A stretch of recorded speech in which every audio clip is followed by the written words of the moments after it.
반갑습니다. 정미영 선생님입니다. 자, 9월 모의평가 총평 이제 들어가도록 하겠습니다. 사실 이제 뭐 총평이랄 게 사실 많이 할 만한 게 없어요. 뭐냐면 문제 난이도가 일단은 6평보다 조금 쉬웠습니다. 그랬고 뭐 6평에 이어서 공통 과목이 조금은 상대적으로 쉽게 출제가 됐고요. 선택 과목이 그 미적분이 6평보다 좀 쉽게 출제됐어요. 6평 때 미적분만 좀 많이 어렵게 나왔었는데 그거보다 좀 쉽게 출제됐죠. 이번에 미적분 30번은 이제 뭐 한 세네 줄 정도 그냥 풀면 되는 뭐 그런 문제라서 사실 뭐 물론 이제 그 발상 떠올리는 게 조금 어려울 수도 있다 싶지만 어쨌든 그런 문제라서 6평보다는 조금 난이도가 내려가지 않았나 싶습니다. 사실 원래 9평이 좀 많이 그랬죠. 수능 앞두고 이제 학생들에게 막 겁을 엄청 주지 않고 조금 무난무난하게 내는 그런 느낌이 좀 강해요. 매년. 뭐 매년 그런 건 아니더라도 대체로 많은 해 때 그랬었습니다. 그래서 뭐 이 9평 결과를 가지고 여러분들이 점수 뭐 이거 가지고 수능을 정확하게 예측할 수 있다 이렇게 말할 수는 없을 거예요. 그냥 대체적으로 학생들의 평균적으로 학생들이 이런 난이도 때 어떻게 점수가 나오는구나 이것을 평가원이 점검하는 데는 뭐 의미가 있는 그런 시험지이겠지만 여러분들이 여러분들의 실력을 측정하는 데 있어서 아주 큰 의미가 있는 시험지는 아닐 수 있다. 물론 아예 의미 없다는 뜻은 아니고 적당히 의미는 있겠지만 그렇지만 이 시험 하나 가지고 수능 때 이번에 나 못 봤으니까 수능 때 되게 못 볼 것 같아. 이번에 잘 봤으니까 수능 때 잘 볼 것 같아. 이렇게 뭔가 일반화하기가 좀 어려워요. 왜냐하면 일단은 수능은 9평보다 보통 난이도가 올라간다는 거. 그래서 이 9평 시험지가 수능 때 그대로 나올 것이라고 예상하면 안 되기 때문에 이 9평 시험의 결과가 수능 때 그대로 될 것이다. 이것은 굉장히 오산입니다.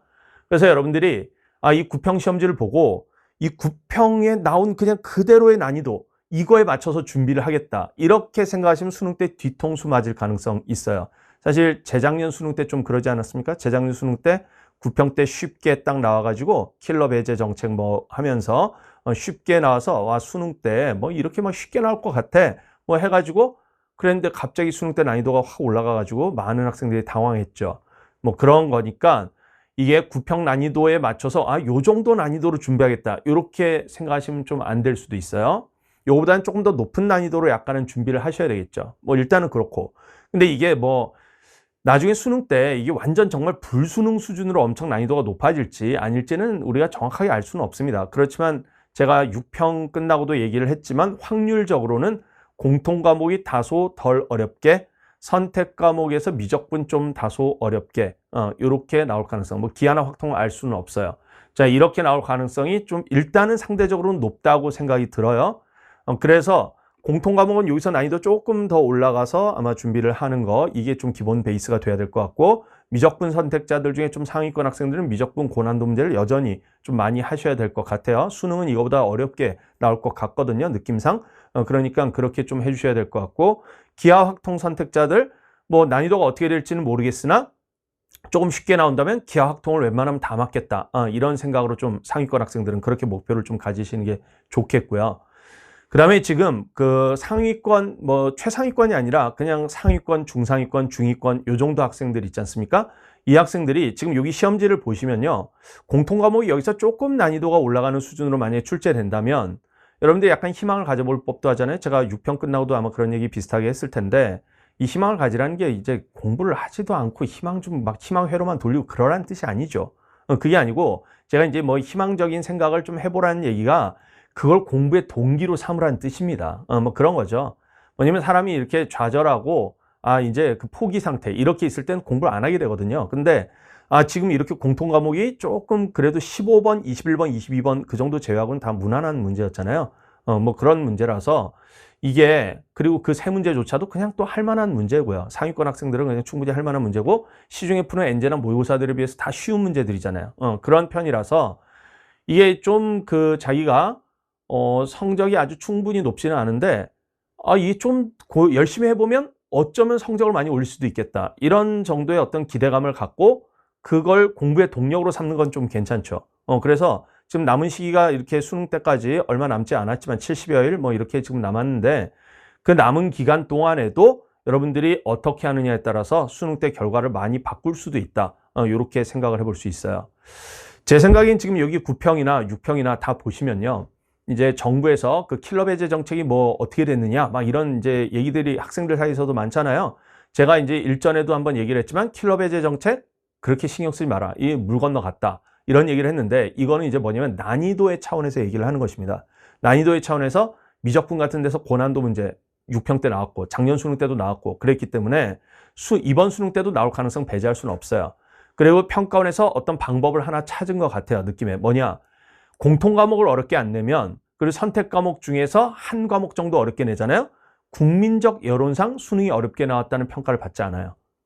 수능은 쉽게 출제됐다 이렇게 평가를 받아요. 다만 미적 선택자들만 고생하는 거야. 뭐 약간 그런 느낌으로 출제하면 평가원은 욕은 안 먹고 변별은 할 수 있고 약간 그런 방법을 찾은 것 같은 느낌이 좀 있단 말이에요. 자, 그런데 어쨌든 난이도에서 측면에서 보면 킬러 배제 정책 크게 신경 쓰지 마라. 특히 미적 선택자들은. 신경 쓰지 말고 일단은 다 난이도 높은 것들도 공부해라. 자, 이런 당부를 제가 6평 끝나고도 드렸고 그래서 제가 딥마인드 엔제 이거 출시했지 않습니까? 자, 근데 난이도 말고 유형의 측면에서 보면 사교육에 그걸 뭐 제어하겠다 이런 그 취지가 어느 정도 계속 유지가 되고 있다고 보셔야 되겠죠. 그 다음에 미적 선택자에게 유리한 시험지를 내지 않겠다. 그런 정책이 유지되고 있다고 보셔야 돼요. 수학 1에서 지금 22번이 계속 나오는 게 저는 그런 징후라고 봅니다. 왜냐면 수학 2가 미적 선택자에게 유리하다라는 어떤 평가원 나름의 판단이 있는 것 같아요. 그래서 그 2023학년도 수능 22번에 대한 그들의 평가원의 이제 그 자기 평가 뭐냐면 킬러 배제 정책 발표하면서 킬러 문제로 딱 찍으면서 아, 이 문제는 미적 선택자에게 유리하다 이렇게 선언을 했단 말이에요. 제 생각엔 그것이 아마 수학 1에서 22번 문제를 출제하는 동력이지 않나 이런 생각이 듭니다. 자, 그래서 이제 뭐냐면 유형도 특수 스킬 뭐 이런 거로 풀리는 문제들 이런 거 거의 지금 안 나오잖아요. 지금 그러고 있습니다. 6평 때도 그렇고 9평 때도 그렇고 뭐 또 이제 우리 그 사교육계에 종사하시는 분들은 이건 또 무슨 스킬로도 뚫려 뭐 이거 무슨 스킬 문제야 뭐 그런 얘기로 이제 또 막 이렇게 학생들로 하여금 이제 좀 현혹을 하고 싶겠지만 그렇지만 실제 그렇지 않잖아요. 그런 스킬들이 무의미하거나 사실 효율성이 떨어지거나 아니면 좀 억지 적용인 경우들도 많고 사실 그렇죠. 그냥 여기 시험지들 보면 그냥 교과 개념과 거기서 파생된 좀 응용된 개념들 있지 않습니까? 그런 정도 수준에서 그냥 다 뚫리는 문제들이잖아요. 그리고 그 뚫리는데 시간이 오래 걸리지도 않죠. 계산량이 그렇게 많지가 않아서 시간이 그렇게 오래 걸리지도 않습니다. 자, 그래서 제가 이제 권하는 거는 이제 그 파이널 때 여러분들이 괜히 이제 뭐 어떤 스킬 탐닉 막 이런 데에 집중하지 말고 제 캐치프레이즈처럼 전공법이 지름길이다. 제 캐치프레이즈처럼 교과 개념, 그거에 기초한 응용 개념. 자, 이거에 기초해서 문제를 딱 그 교과 개념대로 그 다음에 수능식으로 딱 정확하게 독해하고 따박따박 풀어나가는 그 훈련을 무진장 많이 하셔라. 그 훈련을 많이 해서 그냥 딱 수능지 시험지 봤을 때 아, 이거 그냥 이런 문제 같아. 자, 이렇게 짐작하고 딱 들어가고 그리고 풀고 이런 식의 그렇게 해줘야 고득점이 충분히 가능하고 현재 고득점이 안 나온 친구들도 그렇게 훈련을 충분히 한다면 충분히 고득점이 가능하다. 자, 이런 것을 보여주는 시험지입니다. 그래서 지금 평가원의 정책에서 난이도의 측면에서는 킬러 배제 이것을 너무 믿으면 안 되고 유형의 측면에서는 그 킬러 배제라고 말하는 것에 들어있는 함의, 사교육의 특수 스킬들을 쓰는 문제들 거의 별로 내지 않는다.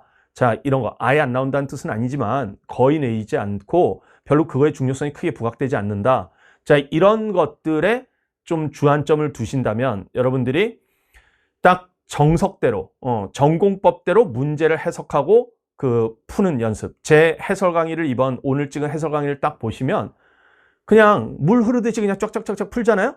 그냥 그렇게 푸시면 되는 것입니다. 너무 멋스러운 풀이, 뭐 이런 거에 집착하지 마세요. 멋스러운 풀이를 그 개발하느라고 시간 오래 걸리잖아요? 솔직히 이제 저만큼 빨리 촬영을 하시면 좋을 텐데, 저만큼 빨리 촬영을 하면서 멋스러운 풀이가 쫙쫙쫙 다 나오면 뭐 실력이 뛰어난 거죠. 근데 제가 지금 전국에서 거의 강사분들 중에 거의 해설 강의 제일 빨리 올리잖아요. 저는 그런 멋스러운 풀이 하나도 안 하고 그냥 따박따박따박 교과 개념대로 딱 해도 제가 제일 빨리 올리지 않습니까? 이게 속도가 느리지 않다는 거예요. 그리고 특히 이런 시험지에서는 더더욱이나 속도가 느리지 않습니다.